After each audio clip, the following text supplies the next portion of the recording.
I do feel like women are represented in business.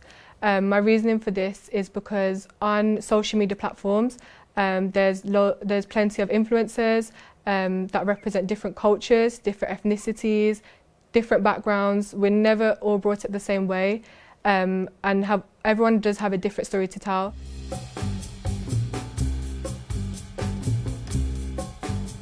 I think to make business more accessible to more people, it could be important to start teaching it from earlier on. Because, for example, I was given the opportunity to study business from GCSE level. However, I think some of the concepts are so important that it could be taught a lot earlier, for example, in Year 7 or even before that. I feel like to make business more accessible to other people, I feel like even like big corporations can set up like school programs with like different schools around the country or even globally, and like visit schools in a way where they can encourage like younger children even to like be more interested in business.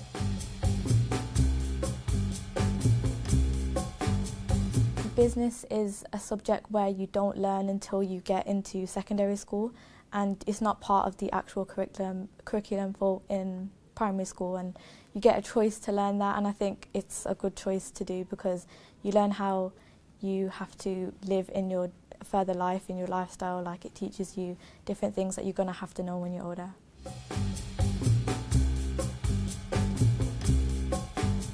If you want to create a business when you're older, you make sure you don't listen to other people's opinions, okay? Because in business, in general, people will tell you this is impossible, this is not. But you've got to think the impossible is possible. So be realistic. People's illusion could be fake on what you think this is not true, but it could be, you can make it true.